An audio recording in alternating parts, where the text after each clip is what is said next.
बेटा आज हम लोग डिस्कस करेंगे AITS का test number 4 part syllabus test, जिसका सिलेबस है T1, T2 और T3 बायोलॉजी।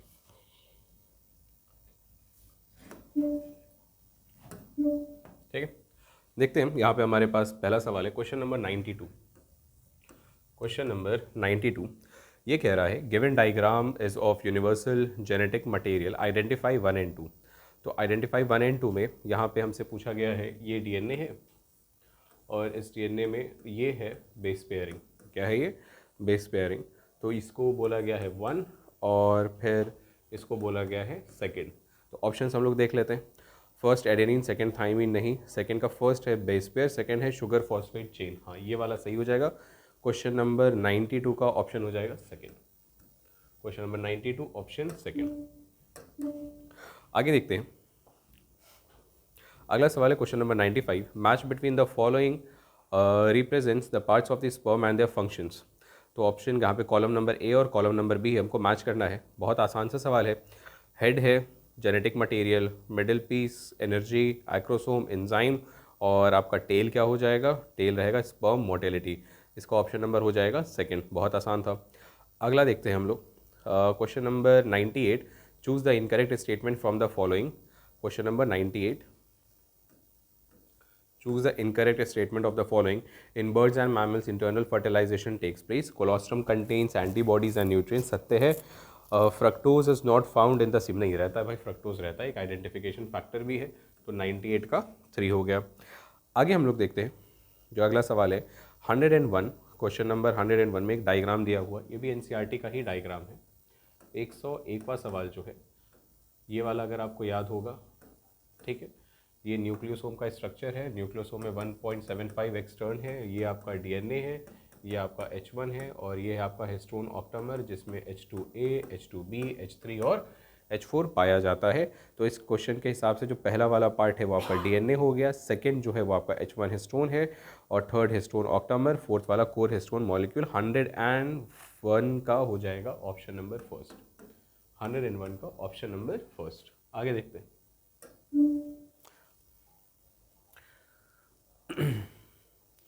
105 में यहाँ पे लिखा हुआ है spermiogenesis is the process of transformation of. फिर यहाँ पे हमारे पास पूरा का पूरा स्पर्मेटोजेनेसिस का ग्राफ दे दिया गया है, और इसमें पूछा गया इसमें स्पर्मियोजेनेसिस क्या है। तो अगर आप ध्यान से देखेंगे तो यहाँ लिखा हुआ है E to A, A to B, B to C, C to D। तो स्पर्मियोजेनेसिस हमको पता है स्पर्मेटिड से स्पर्म बनने का प्रोसेस। जो लास्ट स्टेप है जो कि है क्या, C से लेकर के D तक। क्वेश्चन नंबर है 105, ये रहेगा इसका आंसर, ऑप्शन नंबर थर्ड। बहुत आसान सवाल था। आगे देखते हैं क्वेश्चन नंबर 110। क्वेश्चन नंबर 110 लिखा है while analysing the DNA of an organism a total number of 5386 nucleotide. कितना लिखा है? 5386 न्यूक्लियोटाइड। ये खैर हमको पता है यहाँ पे किसके बारे में बात हो रही है। उसमें लिखा हुआ है कि एडेनिन जो है वो 29% है। ये तो एग्जाम्पलर का सवाल है। एडेनिन है 29%, और ग्वानिन क्या है वो है 17%, साइटोसिन क्या है वो है 32%, और थाइमिन जो है वो है 17% अगेन।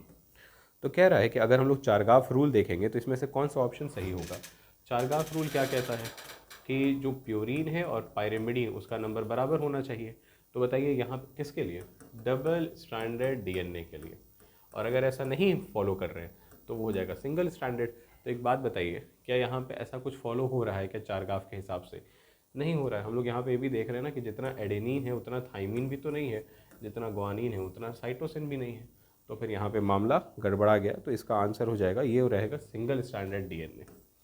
Single standard DNA। आगे देखते हैं क्वेश्चन नंबर 111। ये क्या कह रहा है कि replication was allowed to take place in the presence of radioactive deoxynucleotide precursor. यानी कि हमने चालू किया रेप्लिकेशन, और रेप्लिकेशन में जो सबस्ट्रेट लिया हम लोगों ने ना, सबस्ट्रेट हम लोग इस्तेमाल करते हैं डीऑक्सी राइबो न्यूक्लियोसाइड ट्राइफॉस्फेट लेते हैं ना, यानी DNTP ये ले लिया है रेडियो एक्टिव, ये क्या ले लिया हम लोगों ने, radio active.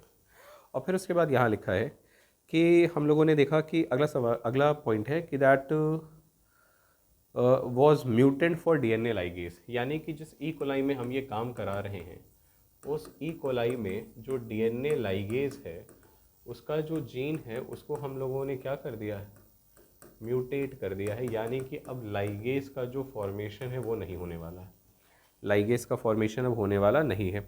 Newly synthesize radioactive DNA was purified and strands were separated by denaturation. अब क्या हुआ कि यहाँ पे हमारे पास ये डीएनए है, ये बनेगा कॉन्टिन्यूस स्ट्रैंड और ये बन गया लैगिंग स्ट्रैंड। अब क्योंकि लाइगेज बना नहीं है तो ये सब आपस में जुड़ नहीं पाएंगे, फिर हम लोगों ने क्या करा दिया, डीनेचुरेशन करा दिया। तो फिर ये वाला जो नेक्स्ट स्ट्रैंड मिला ये एक रेडियो एक्टिव स्ट्रैंड है और ये है कॉन्टिन्यूस स्ट्रैंड, बट ऑब्वियस ही बात है। और फिर यहाँ पे हमको छोटे छोटे ओकाज़ाकी फ्रैगमेंट मिल गए जो नए नए बने हैं। ये जो ओकाज़ाकी फ्रैगमेंट या कॉन्टिन्यूस स्ट्रैंड है ये भी क्या रहेंगे, रेडियो एक्टिव। डीनेचुरेशन कराने के बाद जो पैरेंटल स्ट्रैंड है वो हटा लिया गया है, उसको प्योरीफाई कर लिया गया है। आगे देखते हैं, लिखा है these were centrifuge using density gradient centrification, यानी कि अब इसका सेंट्रीफिकेशन कराया गया। अच्छा, सेंट्रीफिकेशन कराएंगे तो बट ऑब्वियस ही बात है कि ये वाला जो स्ट्रैंड है ये बहुत ज़्यादा छोटा है, इसकी डेंसिटी कम है, यानी ऊपर की तरफ जितने छोटे छोटे स्ट्रैंड है वो आ जाएंगे और नीचे की तरफ बड़े स्ट्रैंड, यानी नीचे की तरफ कॉन्टिन्यूस स्ट्रैंड और ऊपर की तरफ आ गया ओकाज़ाकी फ्रैगमेंट। बहुत आसान था ये। अब लिखा है which of the following would be correct result. तो यहाँ पे हमारे पास जो ग्राफ लिखे हुए हैं उस ग्राफ को हम लोग समझने की कोशिश करते हैं। जैसे ग्राफ की जो एक्सेस है ये शो कर रहा है रेडियो एक्टिविटी, ये वाला एक्सेस शो कर रहा है रेडियो एक्टिविटी और ये वाला शो कर रहा है हाई मॉलिक्यूलर वेट से लो मॉलिक्यूलर वेट। तो हाई मॉलिक्यूलर वेट तो कॉन्टिन्यूस स्ट्रैंड का है, तो बट ऑब्वियस ही बात है ये रेडियो एक्टिविटी शो करेगा क्योंकि इसका लेंथ बड़ा है तो थोड़े समय तक ज़्यादा रहेगा। फिर कुछ समय बाद हम लोग देखेंगे low molecular weight Okazaki fragment का है और फिर पीक पे जाएगा, इसकी डेंसिटी कम है तो पीक जल्दी नीचे आ जाएगी, यानी ये कॉन्टिन्यूस स्ट्रैंड हो गया और ये हो गया ओकाज़ाकी फ्रैगमेंट। तो इस सवाल का आंसर हो जाएगा 111 का आंसर हो गया बेटा फर्स्ट वाला। अब देखिए इसमें एक कंसिडरेशन है कि जैसे मान लीजिए कि इसी क्वेश्चन में अगर हमारे पास ऐसे 3 स्ट्रैंड हो जाते कुछ इस तरीके के, अब आप देखिए इसकी डेंसिटी मान लीजिए ये इसका मॉलिक्यूलर वेट सबसे ज़्यादा, फिर उसके बाद इसका कम, फिर उसके बाद सबसे कम इसका अगर आप वही ग्राफ बनाते तो कैसे बनता, ये रेडियो एक्टिविटी शो करेगा, ये वाला थोड़ा ज़्यादा लंबे समय तक रेडियो एक्टिव रहेगा, फिर इसका जो एवरेज रहेगा इसकी एवरेज लेंथ इससे कम है तो ये उससे कम समय तक, और फिर इन सब की सबसे कम तो ये इसके सबसे कम समय तक, और सारे के सारे रेडियो एक्टिविटी लेकिन शो कर रहे हैं। और रेडियो एक्टिविटी शो क्यों कर रहे हैं, क्योंकि हम लोगों ने जो सबस्ट्रेट लिया था डीऑक्सीराइबो न्यूक्लियोसाइड ट्राइफॉस्फेट वो हम लोगों ने लिया था रेडियो एक्टिव। ये वाला सवाल भी हमसे हो गया, बहुत अच्छा सवाल था, ज़्यादा डिफिकल्ट नहीं। आगे देखते हैं, क्वेश्चन नंबर 113 है assertion reason ovaries are the primary female sex organ, हाँ सत्य है। Reason they produce female gamete ovum and several steroid, हाँ ये भी सत्य है, यानी कि reason is the correct explanation of assertion. आगे देखेंगे, क्वेश्चन नंबर 116 है if double standard circular DNA contains 500 nucleotide, अगर डबल स्टैंडर्ड सर्कुलर डीएनए के पास 500 न्यूक्लियोटाइड है, 500 क्या है न्यूक्लियोटाइड, क्वेश्चन नंबर है 116, 500 न्यूक्लियोटाइड है तो how many phosphodiester bonds are present. बहुत आसान है, हमने आपको फॉर्मूला बताया था फॉस्फोडाइएस्टर बॉन्ड के कैलकुलेशन का, सर्कुलर के लिए है n, डबल स्टैंडर्ड के लिए है n-2 और सिंगल स्टैंडर्ड के लिए है ये n-1। तो सर्कुलर के लिए n, तो n is number of nucleotide, तो आंसर हो जाएगा 500 फॉस्फोडाइएस्टर बॉन्ड। इसका रीज़न ये है ना कि जो पहला न्यूक्लियोटाइड रहेगा वो फिर जा कर के आखिर वाले से फॉस्फोडाइएस्टर बॉन्ड बना लेता है, जैसे कि होता है प्लाज्मिड में। चलिए आगे देखते हैं, तो इसका आंसर हो गया 116 का थर्ड। अगला सवाल हम लोग देखते हैं, question number 119। A segment of DNA has 50 base pairs. How many nucleosides are present in the double stranded DNA? तो बहुत आसान सवाल, अगर 50 बेस पेयर है तो मल्टीप्लाई बाई 2 कर देंगे, यानी 100 न्यूक्लियोटाइड मौजूद रहेंगे। बहुत आसान सवाल, 119 का 100। आगे देखते हैं, 122 A DNA fragments contains 120 nucleotides. How many phosphodiester bonds are present in the single strand. बहुत आसान है, यही वाला फॉर्मूला हम लोग लगा सकते हैं। सिंगल स्ट्रैंडर्ड रहेगा ना तो ये हो जाएगा n-1। तो डेटा है 122वें सवाल में कि 120 न्यूक्लियोटाइड है, तो 120 -1 हो जाएगा 119 फॉस्फोडाइएस्टर बॉन्ड, क्योंकि सिंगल स्ट्रैंडर्ड है और लीनियर, सर्कुलर नहीं। आगे देखते हैं। Question number 126, an mRNA। Question number 126 में लिखा है कि जो mRNA है इसके पास है टोटल 1503 न्यूक्लियोटाइड। 1503 न्यूक्लियोटाइड लिखा है इसमें कि स्टार्ट और स्टॉप कोडॉन को इंक्लूड करते हैं, तो how many amino acid will be translated into polypeptide chain. तो अगर 1500 है तो इसमें से हमको पता है कि भाई 1500 में से आपने क्या किया, 1503 में से आपने 3 नाइट्रोजनस बेस को माइनस कर दिया तो 1500 मिलेगा। क्यों? क्योंकि ये 3 क्या है, ये 3 है स्टॉप कोडॉन, कोई भी हो सकता है, तीनों में से कोई भी हो सकते हैं। तो 1500 मिला। अब 1500 को अगर हम लोग 3 से डिवाइड कर देंगे तो उतना अमीनो एसिड मिल जाएगा, जो कि हो जाएगा 500 अमीनो एसिड। बहुत आसान था भाई, बट ऑब्वियस ही बात है कि 3 नाइट्रोजनस बेस का एक कोडॉन बनता है और एक कोडॉन एक अमीनो एसिड को लेके आता है, और स्टॉप कोडॉन जो है ट्रांसलेशन के प्रोसेस को रोकता है, और ये किसी भी तरीके का अमीनो एसिड को लेकर के आता नहीं, क्योंकि हमारी किताब में लिखा है कि टीआरएनए के लिए, मतलब स्टॉप कोडॉन के लिए कोई भी तरीके का टीआरएनए नहीं होता है। यही था 126। आगे देखते हैं अगला। अगला है question number 129। According DNA sequence is 1800 nucleotide long, जिसमें इंट्रॉन्स नहीं है, no introns. Assuming translation uses the entire sequence, but obvious बात है पूरा सीक्वेंस रहेगा तो इंट्रॉन्स नहीं है। हाउ मेनी अमीनो एसिड वो इनकोड करता है, वही पहले की तरह है कि अगर 1800 न्यूक्लियोटाइड है और कोडॉन 3 नाइट्रोजनस बेस का बनता है तो अमीनो एसिड टोटल कोड करेगा ये 600। कितना कोड करेगा ये? 600। बहुत आसान है। अगला question number 132, which was the last human chromosome to be completely sequence. 2006 chromosome number 1। आगे देखते हैं। How many different triplet codons. Question number 136। Question number 136, how many different triplet codons can be form from 4 nucleotide bases. अब भाई 4 nucleotide basis हैं, codon यहाँ पे triplet है, तो यानी कि इतना इतना इतना हुआ। ये अगर आपको याद हो तो जैसे मान लीजिए यू है तो यू सी ए जी और फिर उसके बाद यू सी ए जी, तो ये जो 4 है ये 4 बार रिपीट होगा, और फिर ये पूरी की पूरी चीज़ 4 बार और रिपीट होगी, क्योंकि यू के बाद सी फिर ए फिर जी, तो 4। तो कितना हो गया टोटल? 4 × 4 × 4 will be 64। बहुत आसान था। तो 136 का option number second, option number second. आगे देखते हैं। 138, the following diagram represent the genetic experiment on which organism. यहाँ पे मेसेल स्टॉल एक्सपेरिमेंट का डायग्राम है, ई कोलाई के ऊपर ये एक्सपेरिमेंट परफॉर्म किया गया था, यानी 138 का थर्ड। आगे देखते हैं अगला question number 142, E coli the lac operon gets switches on जब लैक्टोज प्रेजेंट रहता है। ऑप्शन नंबर फर्स्ट 142 का हो जाएगा क्या? फर्स्ट। आगे देखते हैं 145, the base sequence of codon in mRNA is इतना इतना, the sequence of tRNA pairing with it must be. ये बहुत आसान है, ये पहले भी सवाल आया है कि स्टार्ट कोडॉन है, ये 5 प्राइम है, ये 3 प्राइम है, ये है AUG, और ये हो गया आपका कौन सा सीक्वेंस? Anti codon. ये कौन सा सीक्वेंस है? एंटी कोडॉन सीक्वेंस, या इसी को हम एक और नाम से जानते हैं, नोडॉक सीक्वेंस। ठीक है। अब इसका ये जो टीआरएनए आएगा, बट ऑब्वियस ही बात है ये हो जाएगा 3 प्राइम से 5 प्राइम कॉम्प्लीमेंट्री है, जी के साथ सी, फिर यू के साथ ए और ए के साथ यू, तो 5 से 3 हो गया, 5 प्राइम से 3 प्राइम हो गया आपका काउ, CAU। ठीक है, काउ। तो आंसर हो जाएगा इस क्वेश्चन का, क्वेश्चन नंबर कौन सा है ये? Question number 145। क्वेश्चन नंबर 145 का आंसर हो गया काउ, सेकेंड वाला। ठीक है, चलिए आगे देखते हैं। क्वेश्चन नंबर 149, का एसर्शन देखेंगे, the testis are situated outside the abdominal cavity within the pouch, हाँ एक्स्ट्रा एब्डोमिनल कैविटी, सही बात है। Each testis has 250 compartments called as seminiferous tubule, नहीं नहीं नहीं, ये तो गलत है।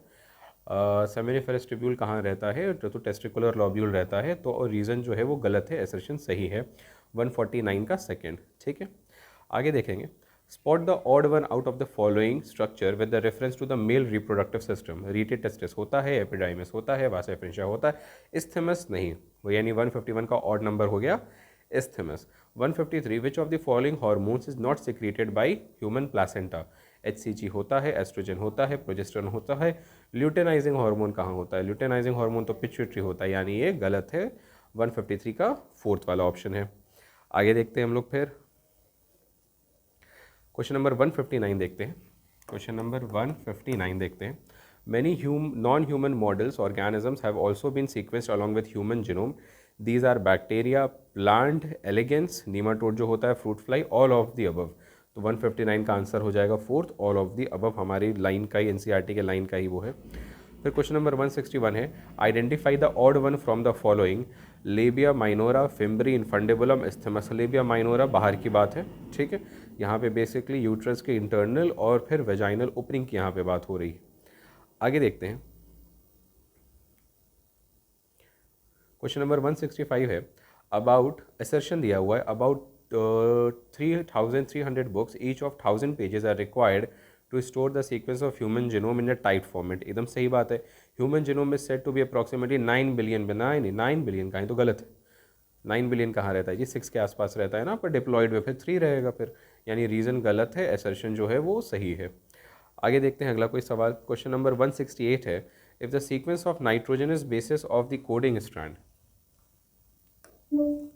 If the sequence of nitrogen is basis of the coding strand of DNA, coding strand क्या है, 5 प्राइम से लेकर के लिखा है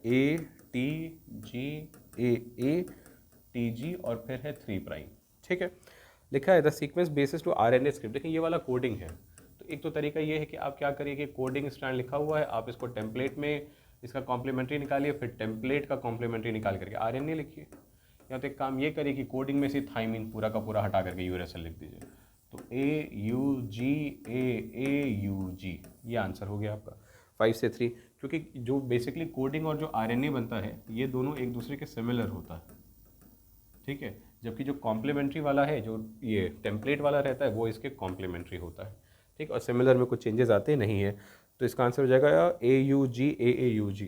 AUG ऑप्शन नंबर 168 का फर्स्ट, क्वेश्चन नंबर 168 का हो गया ऑप्शन नंबर फर्स्ट। आगे देखते हैं